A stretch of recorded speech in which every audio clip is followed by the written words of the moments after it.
I was raised in and out of foster care, never knew who my dad was. Then my grandma got custody of me and I ended up moving to California, the Los Angeles area. So I drifted off into the gang life. I felt love and protection there. I started reaching out to the wrong people, and things happened at home to where I ran away, and I was talking to people on Facebook that was from the neighborhood that I was from, not knowing that I was getting lured into a situation where I ended up coming human trafficked.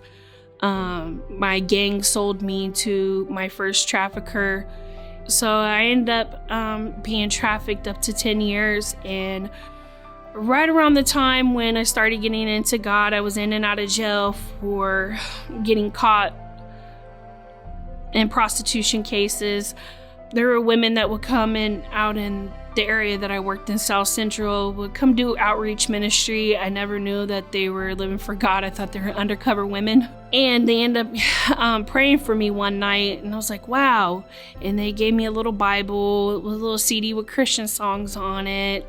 And I just started reading more into it. And then I started getting into it like, dang, everything that I was looking for and been looking for since I was a young girl was Jesus Christ. So I remember reading the scripture where God says, like, I could prove to you that I'm real, test me. And I did. And I remember my trafficker beating me one night and going to drown me in the bathtub. And I prayed, and he dropped me and threw me in the room and locked the door. And I remember picking up my little orange Bible saying, God, you really are real. Like, I want you to help me out of this. The next day when we had to go back to work, and I just remember coming so angry with this rush and this feeling, like, I just remember they had a gun in the drawer, and I was gonna kill him to escape. I just remember getting to the hallway, and I just remember these chains breaking off of me, and I always used to call them, and I still do, invisible chains. And I just felt this force stop me in the middle of the hallway, and it was like forgiveness and I'm free. Like, it's all the devil's game that controls all of us, because it's not, we don't battle between flesh and blood, it's between principalities, and the devil worked to him to mirror what my heart really desired as a child.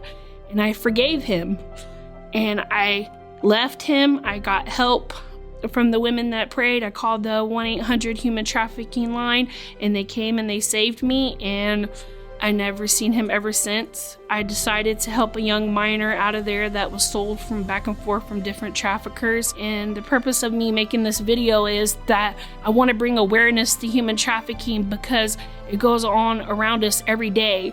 And I think it's time that we need to rise up and stand together and come against human trafficking. And I wanted to give thanks now that I'm in a safe environment, and I have a child that I get a second chance at life, and Restoration House has helped me do this, and I just thank God for saving me, because he called me out of darkness into light. He didn't have to choose me, but he chose me. And I know that day I could have killed my trafficker, but that was my reborn experience to forgive him and to let go. And one day I hope that I can help save girls out of this lifestyle. The reason why I want to get baptized is because to honor him, to thank him for saving me, to giving me a hope and everything. Jeremiah 29:11 is my favorite verse, and he's living up to it. And I have to thank God for everything that he's done for me.